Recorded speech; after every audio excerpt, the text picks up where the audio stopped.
So Lorraine is a management consultant and trainer. She trained our very own Mike.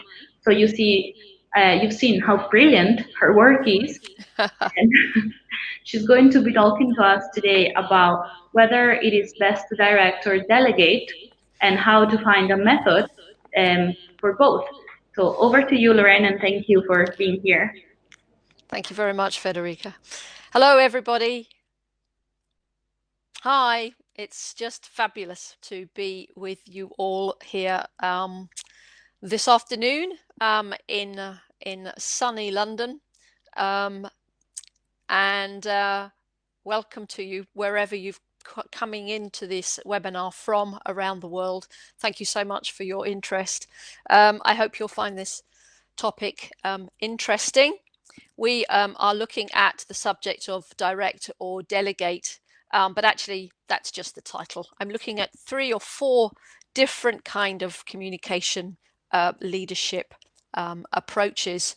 I'm assuming that, out there you are teachers or teacher trainers or managers, and I hope that you will find this presentation useful regardless of your role at work.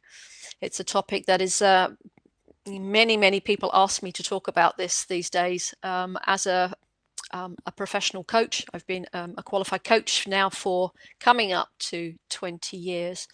And so I have a little bit of a bias towards a coaching approach, but we will look now at 3 or 4, and then we will discuss how in the modern working world, how do we connect with each other? How do we influence people to do the things that they are required to do in the workplace and also in the classroom?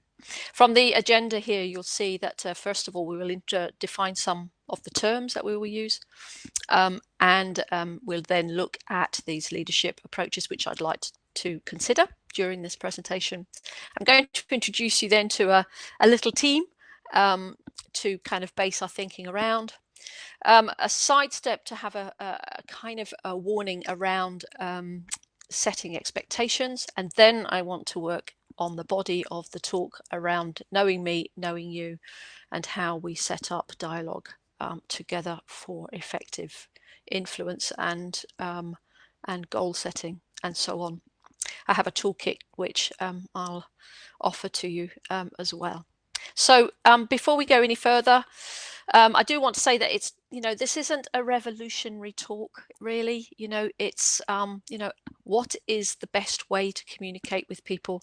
It's a topic that philosophers have talked about since the ancient Greeks, right through the 20th century. It isn't new. And yet people are crying out for help in the modern world of work, where people are feeling more and more remote from human connection, from having a voice, from feeling disengaged with the workplace, learners who are struggling to keep up with the pressures of education.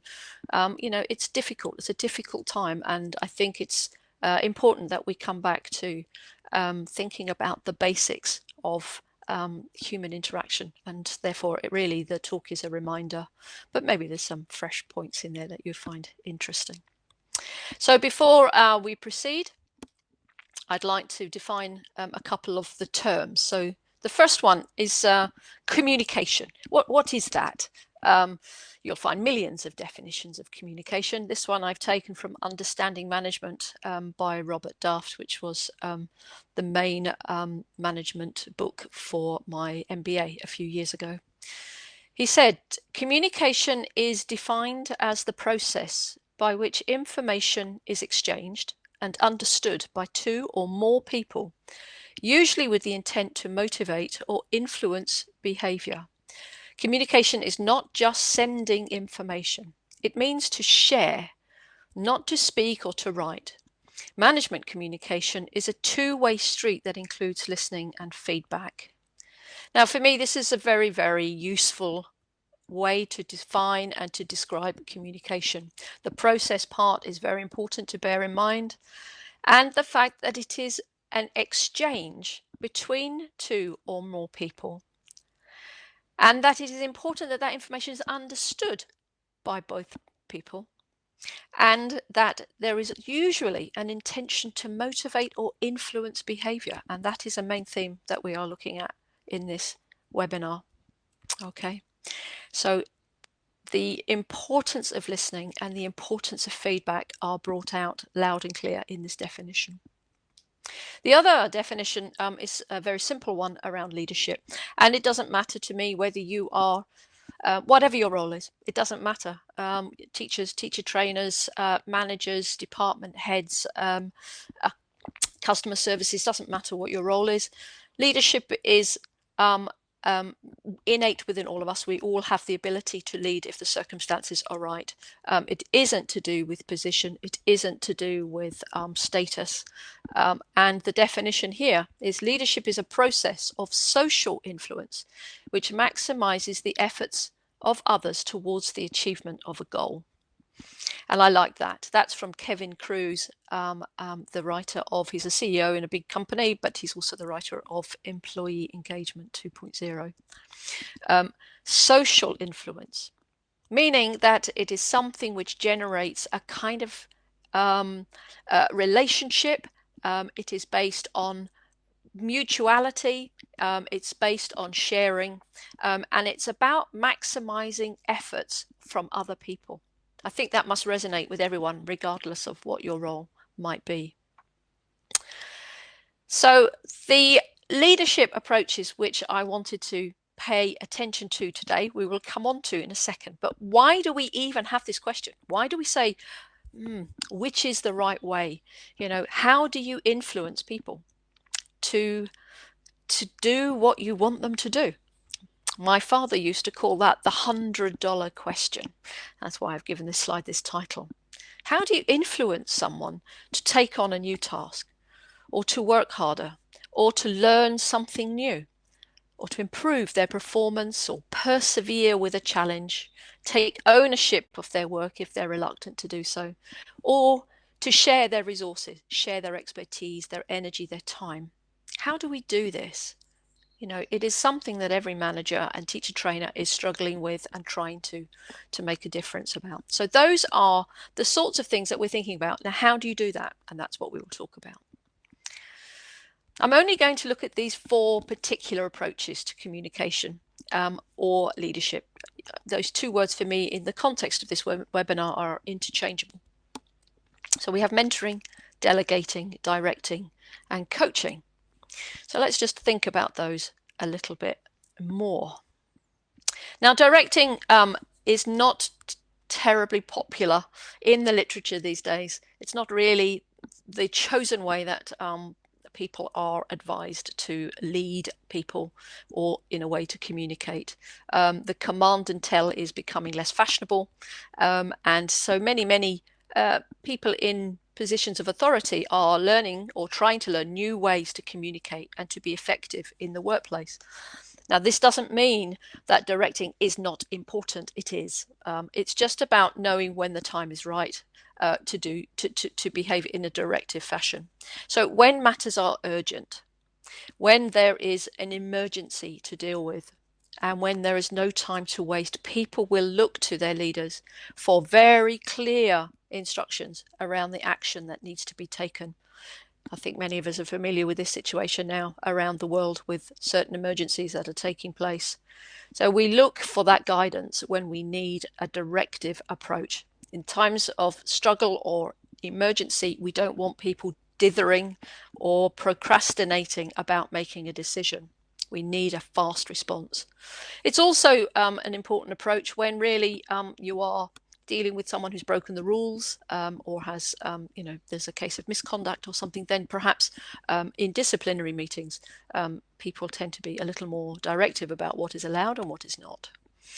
That leaves us then with the 3 other approaches, which are different and appropriate in different situations. Mentoring is a concept that many teachers and many teacher trainers are familiar with. Teachers make very good mentors when they move into teacher training and such like. It's when the mentor has more expertise in a field than the person they are mentoring. So when a learner is seeking advice from an expert, when you have novice teachers, when you're counseling students, these are situations where mentoring is very, very advisable, very well appreciated from people who really want to learn from the experts. It's also a very appropriate approach when, for example, you're very experienced in one area of work, but you take on some new responsibilities, or you take on some new challenges. Then you may want to work with a peer who is already experienced in that area, and they can act as a mentor for you. Delegating is another option, and it is lovely when somebody wants to step up to the mark, when they want to take on more responsibility, when they want to face a new challenge in their work, and they want to try something, they want to test their hand. We need to be very mindful, of course, of the difference between delegating and dumping. One has to be ready to take on delegation duties. You have to feel that you have the skill set, that the time is right, and that you will get adequate support from the manager who is giving you that responsibility. So it's very, very nice when people want to stretch, when they want to improve their skill set.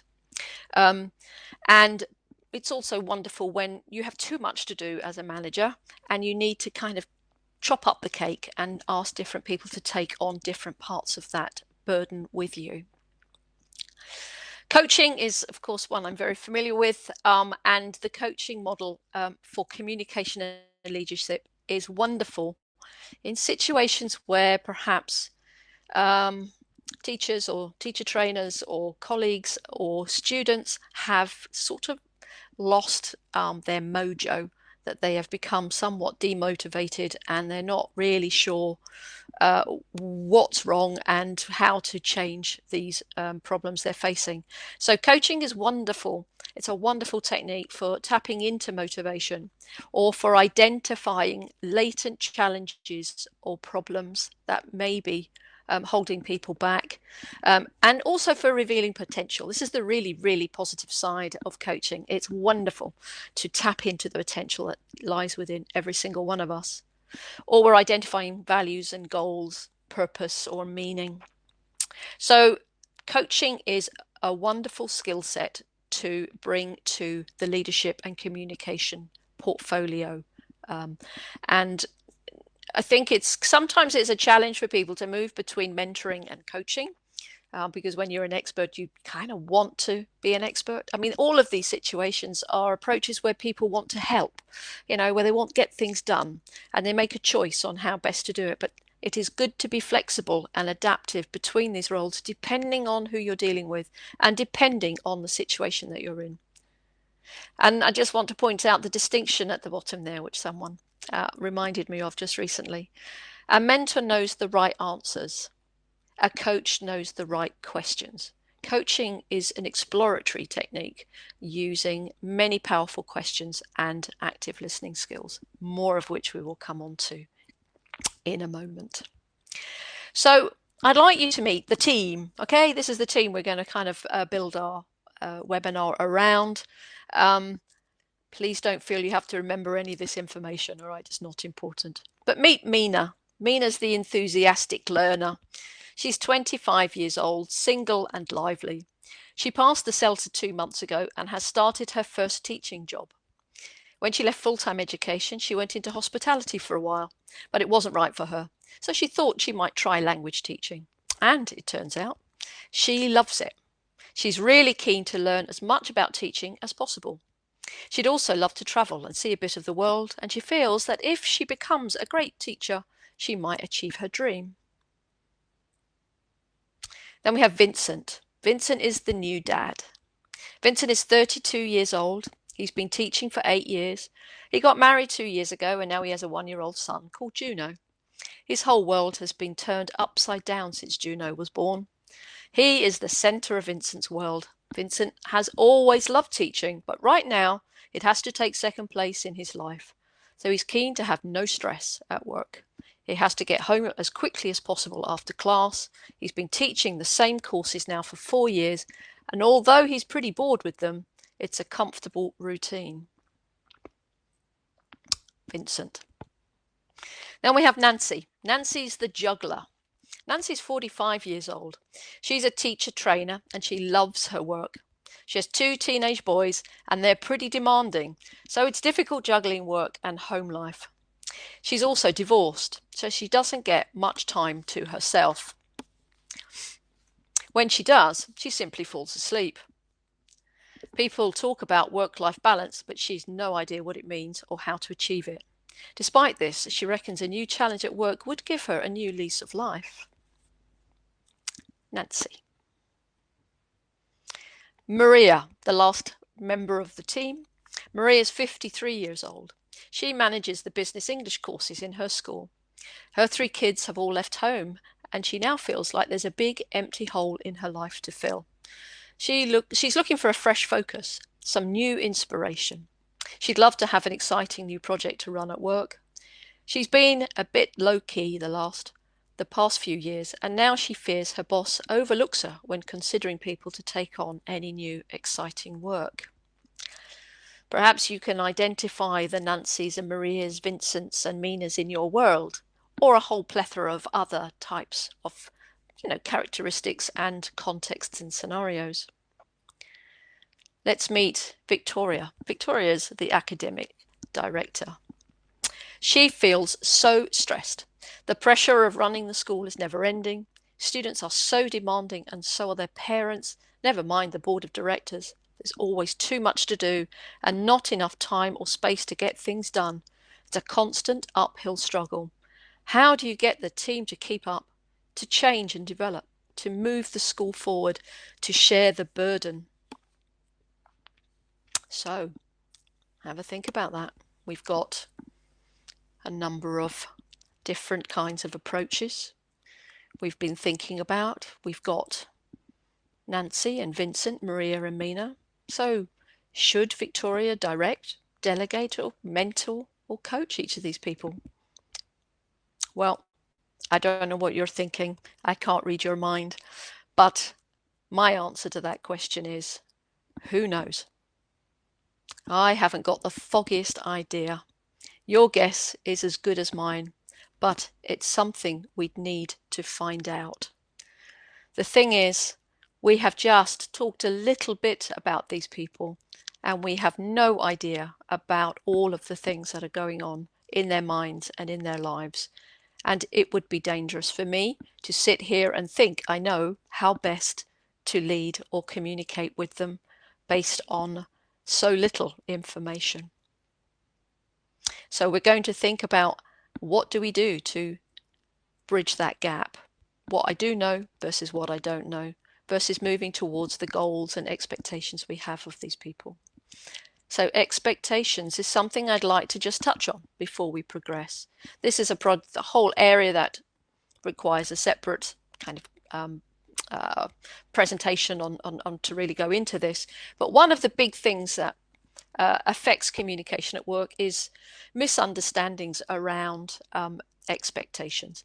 The expectations that the school has of everyone involved in it, as well as manager expectations of individuals. These will cover topics like school goals, quality standards, teaching standards, teamwork, language, terminology and the meaning of that, and additional responsibilities, anything which you're kind of expected to do beyond your core duties. What are they? So, for example, if you're having an observation with a teacher and there are things you wish to discuss from what you saw, and you think certain things were good and certain things were maybe in need of improvement, are you talking the same language together? Do you both understand what the teaching standards are, what the expectations of good teaching should look like in the classroom? This dialogue needs to take place, whether that's through, information sharing throughout the school. Expectations need to be clarified, and then you have the basis to move forward. As well as language, when we say people are hardworking or they're adaptive or they're creative, what do we mean by these terms? What do we mean? All of this is so fun to explore, but we need to be careful not to jump to conclusions about them. So that's something that you might want to go away and think a little bit more about. clarification of expectations. But what I'd really like to get to now, the nuts and bolts of this particular talk, is what I call knowing me, knowing you. Aha. It is my favorite area of leadership development. And before we can get to know you, we have to think about getting to know ourselves better. We are how we are perceived. How do we come across in the workplace? What do we know about ourselves, and what do other people know about us? And we do thank Daniel Goleman with his work on emotional intelligence for this area of sort of self-awareness development. When developing as a coach, I spent many, many months, and ever since really, you don't stop working on building your emotional intelligence, understanding yourself, building your self-awareness, knowing how you come across to people, knowing what your values are and what your beliefs are in the school system. You work on empathy and how you build your understanding of other people and how you make yourself available for them to come to understand you too. What are your motivations? What matters to you? What do you care about at work and in life? And also of other people. What are their motivations? Do we really know if we do not ask them? And then how we regulate ourselves. How do we come across when we're upset or angry or frustrated or impatient? How good are we at controlling our emotions in order to create the best environment for relationship building in the workplace? And this all can come then into the fifth area of social skills, to the extent that you learn to interact with other people and help them to interact with you. This is one of my favorite areas of work, and something which I really recommend you look into further if communications and relationship building at work is something which you think is important. So that takes us then to the knowing you area. And what I like to call this is the human puzzle.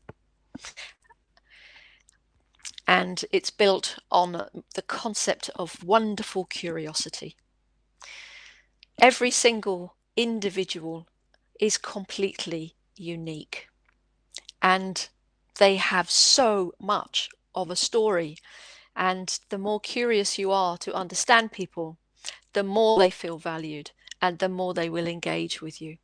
People want you to care about them and to be curious, not invasive, not, talking about things that someone doesn't want to talk about. That's not what we're talking about here. But showing a deep interest in what matters to other people is a key driver of relationship building and emotion and motivational incentivizing. Try to refrain from judgments, assumptions, and preconceived ideas about people or putting labels on them. This is something that we find hard because it is in human nature to do this. This is what we do. We can't help ourselves. We judge people because we're trying to understand them. But even if we have certain ideas, we need to hold them back while we allow curiosity to deepen our understanding. This is an example in question. I hear a lot in my work about people saying, oh, they're so set in their comfort zone. Can't get them out of their comfort zone. They don't want to learn. They don't want to try something new. And so this idea of comfort zone has become very negative in the way we interpret it. Well, I would like to break down that perception. We cannot survive without the comfort zone. The comfort zone is vital to us. We cannot take on new stretch. We cannot experiment with things until we feel safe and comfortable with the things that we need in our lives. And you'll see from the model on the left-hand side here that when the comfort zone is too small, then people do go into a panic zone. And that panic zone prevents them from being effective in so many ways. Of course, what we want, if you see from the picture, the model on the right-hand side, is that we want the comfort zone to be large and the stretch zone then to be kind of half on top. It's not bigger than the comfort zone. So we need to remember that comfort zone is good. It's not a bad thing. And then the stretch beyond the comfort zone is absolutely desirable. And most people, they do want to be stretched a bit, but on their terms with the things that they are personally interested in themselves. Nobody goes to work to do a bad job. Nobody goes to work to be unhappy. Everybody wants to give their best. Everybody wants to make a contribution, but they want to have some say in that. And this is something we forget, and that is an important thing to bear in mind. The other model, which I'm always using, is the iceberg illusion. Again, I'm sure you're familiar with this, but it's a reminder, that the amount we know about an individual in the workplace, particularly between leadership and teams, is so small, such a tip of the iceberg compared to the complexity of every human being beneath the surface, where all their beliefs and values and life experiences and everything about them is in the other 99% beyond what we can see. So when we have a real deep interest in wonderful curiosity of the human puzzle, then that is the area we want to find out more about. It is there where motivation lies. It is there where any kind of interest in stretch and challenge lies. And therefore, if we were looking with Vincent and Nancy and Maria, and we would need to be able to say, okay, the information we have about them is just tiny. What else do we need in order to find the bit that motivates them to try something different? So we need to seek to understand people, bearing in mind that every single human being on this planet is unique. They may share certain things in common, but their makeup is unique to them. And be curious about that uniqueness. And also bear in mind that it is an impossible goal to try to convert people into different kinds of people. No matter how hard people try, and they keep trying, you cannot convert people into someone else unless, as the third point suggests, they want to. Change comes from within, or not at all. You may help them. You may give them an interesting rationale for something. You may offer lots of support. You may share your enthusiasm. But if in their heart, in their head, they are not interested, they will find numerous ways to resist doing anything about it. So what we need is to tap into the intrinsic motivation that lies within everybody. I can't stress how important that is. And I love this idea. I've kind of, used this quite a lot. The idea that each of us has our own lifeline, our own timeline. It doesn't matter where you lie in this continuum, from your teens to your 20s, 30s, 40s, 50s, 60s, 70s. It doesn't matter. You have your own journey. You have your own personality and characteristics. You have your own life experiences and events which have formed you and made you the person you are. And your job is something which you may have liked and don't like anymore, like even more, want to do something else, want some challenge, maybe don't want some challenge. Who knows? You are, wherever you are on your life journey, and how you feel about your job is unique to you right now. And the same with your professional development. I do believe wholeheartedly that everybody wants to learn and be the best they can be, but they like to have control over that, and they like to be able to build on their comfort zone to do that in the way that works best for them, not for you. And therefore, when we're thinking about how we get people to improve in their job, or how to get them to develop their professional skills, or to help learners learning in the classroom, we need to think about their own uniqueness, their own lifeline, their own timeline.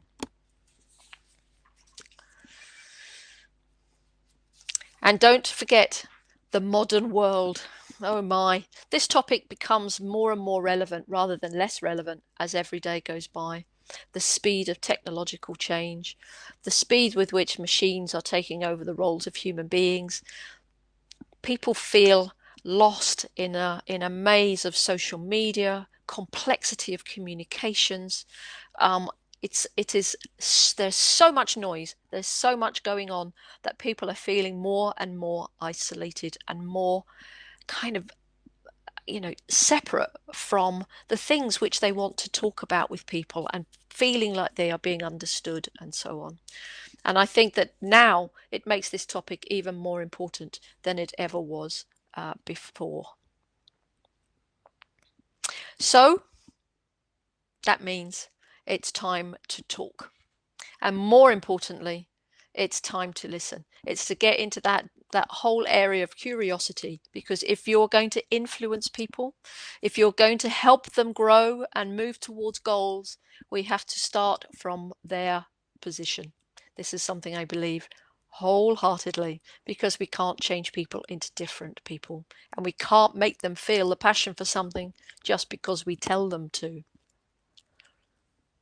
So I suggest, strongly urge, that you take your foot off the pedal.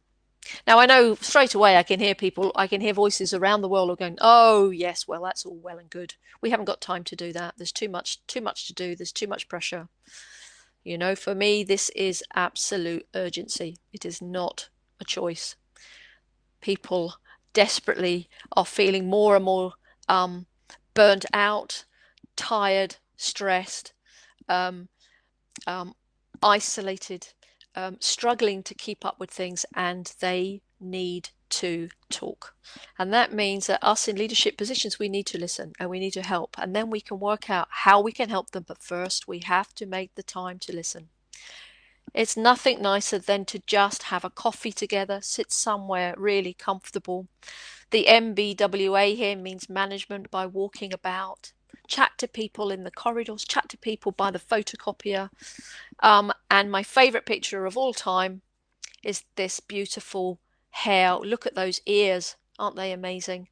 I call him Big Ears, and I urge everyone to have big ears in order to listen as much as possible to what people are trying to tell you, tapping into what you need to find out about them.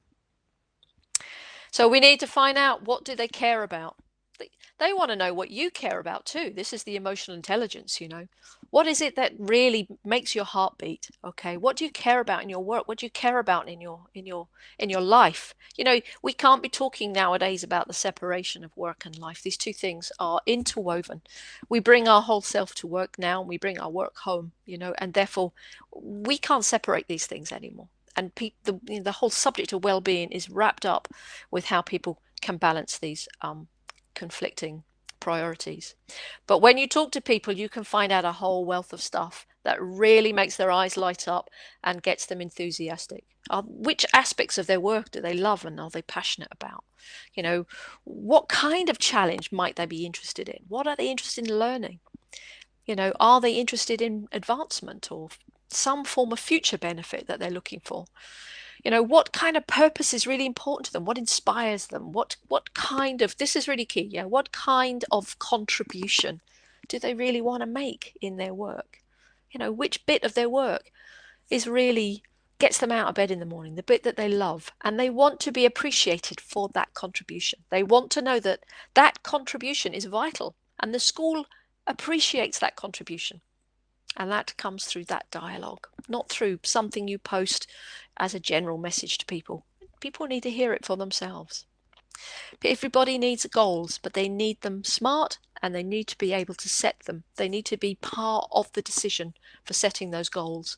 That means people want ownership and control, which I'm going to come back to in a moment. And the relationship that people want to have with each other, the relationship you want to have with them, the relationship amongst peers and with students. And how do you share your experience? These are all different things that when you talk to people, when you ask these powerful questions, you will find out what makes people tick. This is something I want to give special attention to, gets its own slide, is the sort of balancing act between support and autonomy at work. Same with students. When you are kind of keen, you've got a lot of confidence to do something, you want to be autonomous, you want to be empowered, you want to try and get on with it and succeed at it. And therefore, the type of support you want will be different compared to if actually you're not very sure about something, you're completely new to it, and you need quite a lot of support. You need to build your confidence and you want to go forward. Now, these are things, support and autonomy, that they fluctuate depending on your stage of life, depending on the task you're taking on or the challenge. And as managers, as leaders, as teacher trainers, we need to work that out with the other individual. We need to kind of not presume that they want lots of support from us, nor presume the opposite. And one of the things that sometimes happens between coaching and mentoring is that difference between when people want to be told how to do something versus when they would really love to work it out for themselves. This is where our emotional intelligence needs to help us understand which kind of communication approach is going to work most with an individual in a particular situation. And this one is a biggie. This is a biggie. People will feel disengaged when they feel they have lost control of the decisions which affect them, when they don't have a choice, when they don't have a stake in the decisions that are being made. People don't want choice and control over things they're not interested in, but when it's about their life, their work, then they want to be involved in that process. And I find nowadays, with there's so much going on there, we do telephone calls where the machines are just taking you through press this number, and you can't talk to anybody. Just one simple kind of indicator of a world in where the control seems to be difficult to grasp. Things are moving very fast, and therefore we're taking away people's control. This is a dangerous thing to happen, and we need to re-engage people by giving them some choice and to help them make informed decisions. Works very well with delegation, of course, as well as with coaching. And then, of course, it all comes down to goals. Everybody needs to have goals. We all need to be looking forward. We don't really spend all our time thinking about what's gone on in the past. We need to take the good things from the past, things that work, things that inspired us, great examples of things that are exciting or successful, and make them help us build the future that we are trying to create. And the best way to do goal setting is through reciprocity, rather than telling people what their goals are. I will come back to the subject of reciprocity in a moment. But just before then, it's all obvious, isn't it? We all know this is important. We all know that the talking and the discussion is, needs to happen. So why? Why are we still talking about it in 2020? Why is it not happening as much as it should? What is it that makes a conversation difficult? Well, some of the things can be linked to the obvious things that we would probably immediately think about, like the age difference between people at work or in any particular type of environment. Seniority and status. Sometimes it's very difficult to talk openly and honestly with your boss or with someone that you think has more authority than you. Cultural differences come into play. Life experiences. Differences between personality. Are you outgoing and someone else is very kind of lively and extrovert? Do you feel quite shy? Other kinds of differences between you where you feel your values or maybe your interests or strengths are different, and a whole plethora of other things. And of course, what I'm going to say is you have to stop worrying about these things. You have to stop worrying about them, and you have to say, let's talk. Let's sit down and talk, and let's have a chat, and once you start talking and showing that you're simply listening and interested in someone else, these factors start to become less intrusive. In the book Truth About Employee Engagement, Patrick Lencioni talks about these factors, additional factors, which can be quite noticeable in certain cultures or in certain organizations. Might even be the case in your school, I don't know. But political correctness, the fact that you can't really kind of, talk, about people, about their kind of outside work and things that, things that are more personal to them, that it wouldn't be appropriate to do this. But people are crying out for it. The research shows that people want you to know them as a whole person, not just as an employee. He talks about amnesia, this idea that the more experienced you become, the more you forget what it was like to be at the beginning when you needed to be listened to and understood, and you wanted people to care about you and wanted to help you feel fulfilled in your work, not just someone who does your work. The fear of being too touchy-feely, something that maybe happens a lot in my culture, where people think it's all a bit soft, but in fact it isn't. It's just talking, it's conversation. Sometimes people feel that when they change the habits, they think, oh, well, if I start talking to people now, start having this idea of talking as a conversation, people are going to think I'm insincere or I'm manipulating them for something. Well, I would still say step on through that, because when you are authentic, when you genuinely care, it will appear. It just will happen, because that is the reality of human interaction. And then there's this busyness thing. We're too busy, we've got too much to do. And I say, well, getting people engaged in their work is a number one priority. We don't want people coming to work who are disengaged. We don't want learners in the classroom who are disengaged. So what are we going to do? I think we have to make time for the priorities, and the priorities are making time to converse. So those are some of the things which kind of get in the way, and again, they require pushing aside, get into that conversation mode. Lencioni says, anonymity demotivates.